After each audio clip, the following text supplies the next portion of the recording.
See, one of the difficult issues that the church has struggled with practically since its inception, but the Bible clearly states it, is that the redemption of the Gentile world is entirely dependent on the Hebrew world. Listen to what Jesus said as he talks to the Samaritan woman by the well. From John 4:19. The woman said to him, "Sir, I perceive that you're a prophet. Our fathers worshipped in this mountain. But you people say that in Jerusalem it's the place where men ought to worship."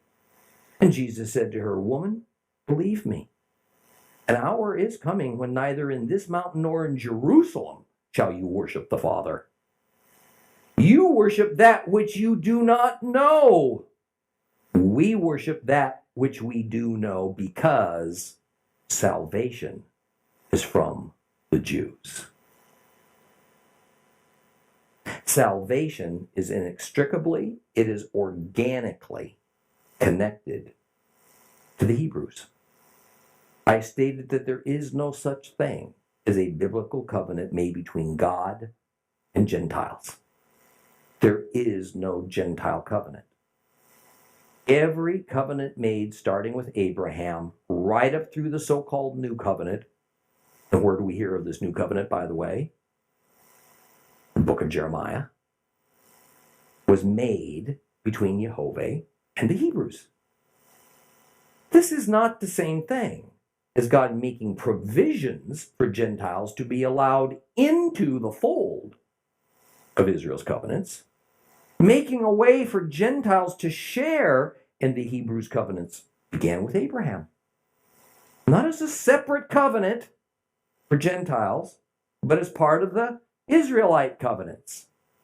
Abraham was told that as one of the provisions of the covenant God made with him, all the nations of the world would be blessed by and through him. That necessarily means that somehow, at some time, Gentiles were going to have the opportunity to be included, but that this blessing must and will only occur by means of Abraham and his descendants, the Hebrew people. And as a demonstration of how the blessings of Gentiles would eventually occur, what it would look like, a means of taking a Gentile foreigner into Israel in difficult times and they're becoming a physical member of Israel, that was announced to Abraham by God. It was that these foreigners would have to renounce their foreign false gods, accept only Jehovah, the God of Israel, and live by the community rules and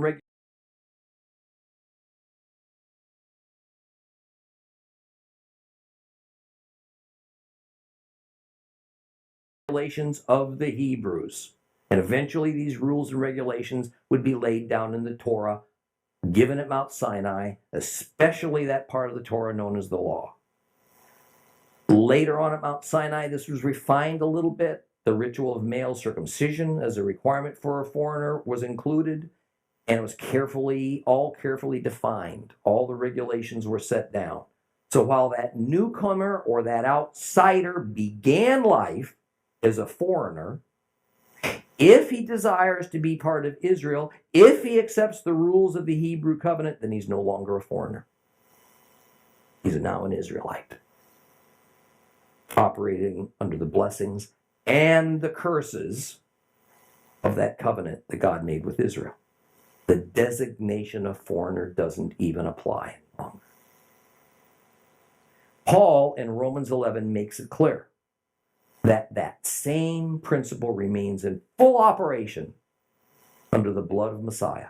Just as male circumcision was added as a physical requirement at Mount Sinai, faith and trust in the Hebrew Messiah was added as a spiritual requirement under the newest covenant. With the advent of Yeshua, God's set-apart people began to take on a higher and fuller spiritual essence. Even more, the prophetic blessing presented as a promise to Abraham that all the nations of the world would be blessed by him, it became fulfilled.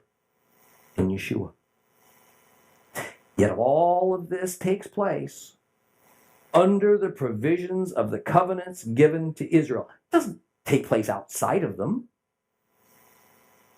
A kinsman redeemer is an office created under the covenants given to Israel. It's only valid under the laws of Israel found in the Torah, not outside of them. We can't go around making up new rules and ordinances for the kinsman redeemer because it fits our culture's purpose, our culture's agendas. So here's the bottom line.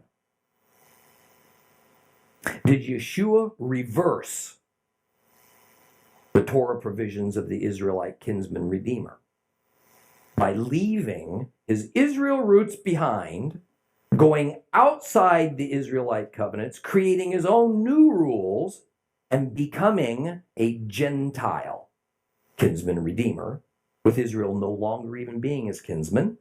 Instead, Gentiles are now his kinsmen. Or did he follow the Torah provisions of the Israelite kinsman redeemer to perfection by remaining an Israelite, and in doing so making a way for and welcoming Gentiles into his Israelite family so that he could redeem them? Which one? Paul answers that question very straightforwardly in Romans 11. Romans 11:17 to remind you. But if some of those branches were broken off, and you, Gentile foreigners, you wild olives, what a great name. If you wild olives were grafted in among them, and you became a partaker with them of the rich root of that olive tree, don't be arrogant towards those branches. But if you are arrogant, just remember, it's not you who supports the root. The root supports you. In Romans 11:24, because if you, wild olives, if you were cut off from what is by nature a wild olive tree, foreign tree, and you were grafted contrary to nature into the cultivated olive tree, Israelite olive tree, how much more shall these who are the natural branches be grafted back into their own olive tree? The requirement is we must join Yeshua's family. He didn't join ours. The earth didn't orbit around the sun in the Old Testament, and now in the New Testament, the sun orbits around the earth. Understand one final time. This is a spiritual matter that I'm speaking about, not a physical matter. Gentiles don't become physical Jews. We don't get an Israeli passport when we accept Yeshua. Nor do Jews become physical Gentiles when they accept Yeshua. Further, even if 99% of those who trust Yeshua for salvation don't even know that they've been grafted into Israel's covenants, they're still saved. But how little they know and understand about their salvation. How little. How little they understand what their true purpose is as a servant of God in the kingdom of God. But how much more we begin to understand, how much more useful we can be when we open ourselves to this wonderful truth. And we're going to look at that a little farther in Leviticus 26 next week. So stand with me, please.